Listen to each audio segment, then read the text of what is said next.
The Ocean Dream was a floating palace of opulence, a testament to human ingenuity and boundless wealth. Its maiden voyage promised a symphony of indulgence, gourmet dining, Broadway-caliber shows, and breathtaking views of the turquoise sea. For Ilara, a young woman with meticulously coiffed blonde hair and a smile as polished as the ship's brass railings, it was more than just a job. It was a chance to escape her humdrum life and taste a world of glamour. Ilara had worked her way up from a small-town diner, her ambition a burning ember beneath a veneer of sweet southern charm. The Ocean Dream offered her the perfect stage to showcase her talents, and she intended to shine. She'd memorized the ship's deck plans, anticipated passenger needs before they arose, and perfected the art of the ingratiating smile. She was, in her own estimation, the epitome of a gracious cruise hostess. Her assigned section was on the exclusive Sunrise deck, home to the most lavish suites on the ship. Each cabin was a miniature apartment, complete with private balconies, jacuzzis, and personal butler service. Ilara's responsibility was to ensure that these privileged guests were pampered and catered to, their every whim satisfied with a practiced elegance. On the third day of the cruise, Ilara's routine was disrupted. She was making her rounds delivering breakfast trays, adorned with silver service and freshly baked pastries, when she arrived at Suite 308. She checked her manifest, Mr. Kalen Blake. She paused, her perfectly manicured hand hovering over the door chime. She had seen Mr. Blake the day before. He was a tall, striking man with skin the color of rich mahogany, his features sharp and intelligent. He carried himself with an air of quiet confidence, his eyes holding a depth that both intrigued and unsettled her. Ilara couldn't explain the feeling that washed over her. It wasn't outright hatred or animosity, but rather a subtle unease, a deep-seated discomfort that she couldn't quite articulate. It was a feeling she had been raised with in her small town, a feeling of otherness that had been subtly reinforced through the years. She looked at the breakfast tray, the aroma of freshly brewed coffee and warm croissants wafting towards her. An idea, insidious and unwelcome, wormed its way into her mind. He probably wouldn't even appreciate this, she thought to herself. He probably prefers something different, something simpler. She knew it was wrong. She knew that every passenger, regardless of their background or appearance, deserved the same level of service. But the feeling persisted, fueled by a lifetime of ingrained biases and subtle prejudices. Ilara made a decision. Instead of pressing the chime, she turned and walked away, the breakfast tray still balanced on her hand. She told herself she would come back later, that she was just momentarily overwhelmed. But deep down, she knew she was lying. She deposited the tray in the galley, telling the chef that the guest in Suite 308 had declined breakfast. The chef, a burly man with a walrus mustache, raised an eyebrow but didn't question her. Throughout the morning, Ilara avoided Suite 308. She busied herself with other tasks, rearranging flower arrangements, restocking minibars, and fielding requests from other guests. But the image of Mr. Blake, his dark eyes and composed demeanor, haunted her. As the day wore on, Ilara began to feel a nagging sense of guilt. She tried to rationalize her actions, telling herself that it was a small thing, that Mr. Blake probably hadn't even noticed. But the truth was, she knew she had acted unfairly, motivated by something ugly and irrational. Later that afternoon, Ilara was summoned to the captain's office. Captain Erickson was a stern but fair man, his face etched with the lines of countless voyages. He was respected and admired by the crew, known for his unwavering commitment to justice and equality. Ilara entered the office, her heart pounding in her chest. The captain gestured for her to sit, his gaze piercing and unwavering. "Ms. Hayes," he began, his voice calm but firm, "I've received a report regarding an incident this morning concerning Suite 308. Ilara's face flushed crimson. She knew what was coming. "It has been brought to my attention that Mr. Blake did not receive his breakfast service as scheduled. Can you explain why?" Ilara stammered, searching for an explanation that wouldn't reveal the true nature of her actions. There was a mix-up, Captain, a scheduling error. I was planning to rectify it immediately." The captain's expression didn't change. "A mix-up? Ms. Hayes, I have reviewed the logs. There was no scheduling error. Mr. Blake's breakfast was prepared and delivered to your station. What happened then?" Ilara knew she couldn't lie. The captain's eyes held an unwavering truth, and she knew that any attempt to deceive him would be futile. She took a deep breath and confessed. She told him about her discomfort, her irrational feelings, and her decision to withhold the breakfast service. As she spoke, her voice trembled with shame and regret. The captain listened in silence, his face impassive. When she finished, he leaned back in his chair and sighed. "Ms. Hayes," he said, his voice laced with disappointment, "I am deeply disturbed by what you have told me. On this ship, we pride ourselves on treating all passengers with respect and dignity, regardless of their background or origin. Your actions were a betrayal of those principles." He paused, his gaze softening slightly. "I understand that you may have been influenced by prejudices that you were raised with, but that is no excuse for discriminatory behavior. You have a responsibility to overcome those biases and treat everyone with fairness and compassion." The captain informed Ilara that she would be suspended from her duties immediately. He also ordered her to write a formal apology to Mr. Blake and to undergo sensitivity training upon her return to shore. Ilara left the captain's office feeling utterly humiliated. Her dreams of a glamorous life on the ocean dream seemed to be crumbling around her.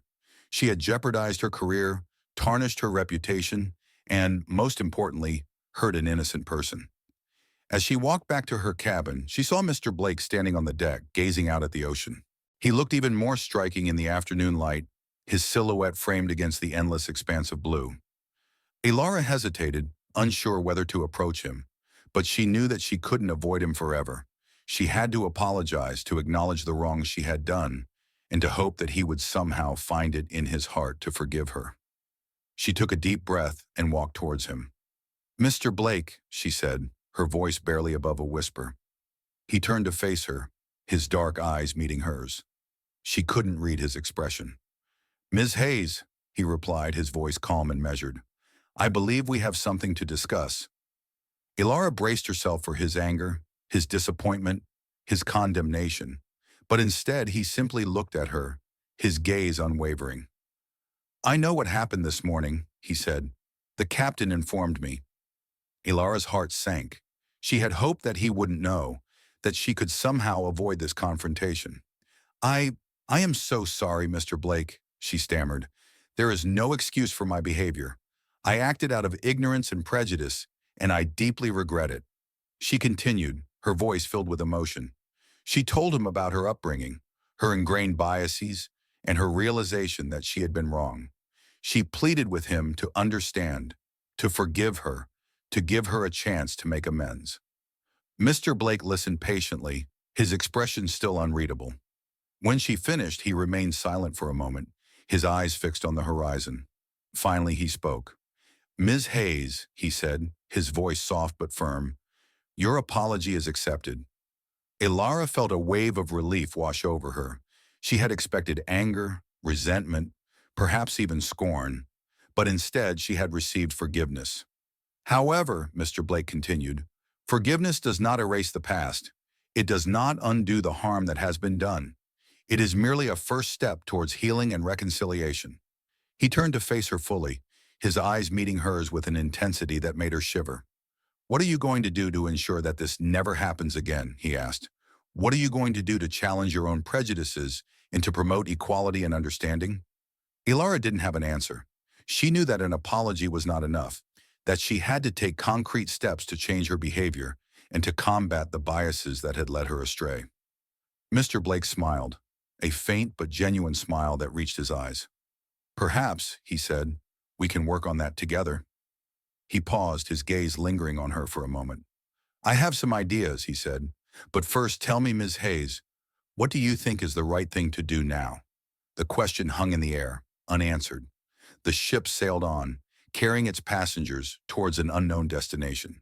And Ilara, the disgraced hostess, stood on the deck with Mr. Blake, her future uncertain, her path unclear. The sun began to set, painting the sky with hues of orange and purple, a vibrant backdrop to the silent question that lingered between them. What was the right thing to do? The setting sun cast long shadows across the deck, the air growing cooler as dusk settled in. Ilara stood there, the weight of her actions pressing down on her. Mr. Blake's question echoed in her mind. What do you think is the right thing to do now? She looked at him, his face etched with a quiet expectation. She realized that he wasn't looking for a platitude, a quick and easy answer to appease him. He genuinely wanted to know what she was willing to do to change. Alara thought back to her childhood, to the subtle cues and unspoken assumptions that had shaped her worldview.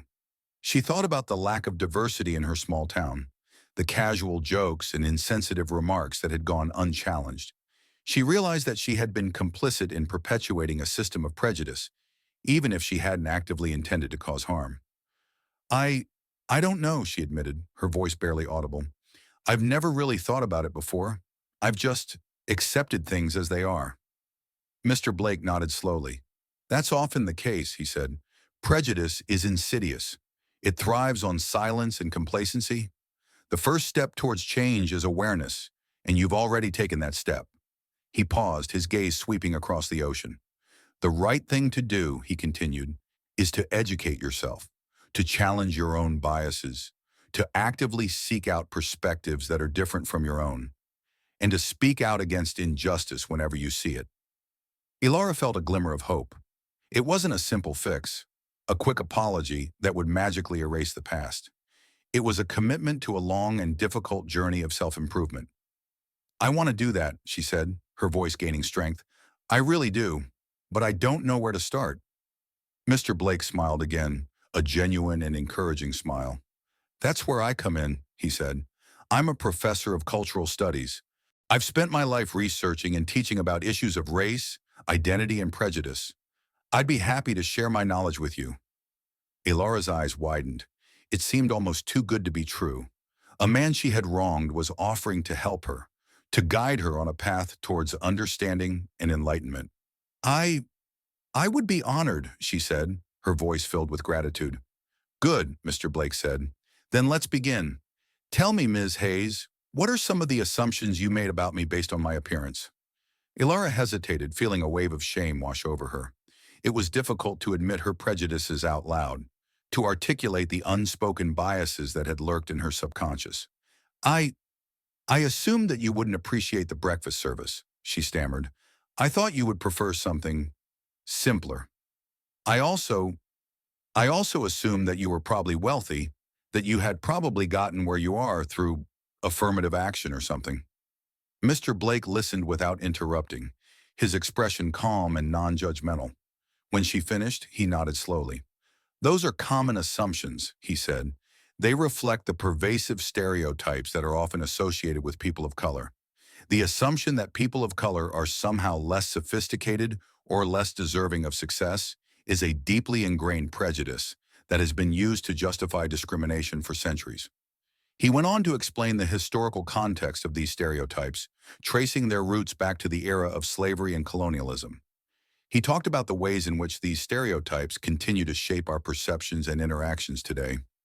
Alara listened intently, her mind racing. She had never thought about these things in such a critical way before. She had always taken these assumptions for granted, never questioning their validity. Over the next few days, Alara and Mr. Blake spent hours together, discussing issues of race, identity, and prejudice. He shared his personal experiences with discrimination, recounting instances of microaggressions and overt racism that he had faced throughout his life. He also introduced her to a wide range of books, articles, and documentaries that explored these issues in greater depth. Ilara found herself increasingly challenged and uncomfortable. She was forced to confront her own biases and prejudices, to acknowledge the ways in which she had benefited from a system of privilege. It was a painful and difficult process, but it was also incredibly liberating. As she learned more, Ilara began to see the world in a new light. She realized that the world wasn't as simple as she had once believed, that there were complex and nuanced realities that she had been blind to. She also began to understand the importance of empathy and compassion, of listening to and understanding the experiences of others. Her suspension continued, but it didn't feel like a punishment anymore. It felt like an opportunity for growth and transformation. She spent her time reading, reflecting, and engaging in conversations with Mr. Blake. She also reached out to other passengers on the ship, seeking out perspectives that were different from her own. She found herself drawn to the stories of immigrants, refugees, and people from marginalized communities. She learned about their struggles, their triumphs, and their hopes for the future. She was humbled by their resilience and inspired by their courage. One evening, Alara was walking on the deck when she saw a group of passengers gathered around a table, engaged in a heated discussion. As she approached, she realized that they were debating the merits of a controversial immigration policy. Ilara listened for a few minutes, her heart sinking as she heard some of the passengers express prejudiced and insensitive views. She knew that she couldn't remain silent. Taking a deep breath, she stepped forward and joined the conversation. She shared what she had learned from Mr. Blake and from her other conversations with passengers. She challenged the stereotypes and assumptions that were being expressed, offering alternative perspectives and factual information. The other passengers were initially surprised by her intervention, but they listened respectfully as she spoke. Some of them were persuaded by her arguments, while others remained skeptical. But even those who disagreed with her were impressed by her knowledge and her passion. As the conversation drew to a close, one of the passengers, an elderly woman named Mrs. Rodriguez, approached Alara and thanked her. "You have opened my eyes to things I never considered before," Mrs. Rodriguez said. "I am grateful for your courage and your willingness to speak out." Ilara smiled, feeling a sense of accomplishment that she had never experienced before. She realized that she had found her voice, that she had discovered a purpose that was greater than herself. The remainder of the cruise passed quickly. She also spent time reflecting on her own transformation, marveling at how much she had changed in such a short period of time. As the Ocean Dream approached its final destination, Ilara felt a mixture of excitement and trepidation.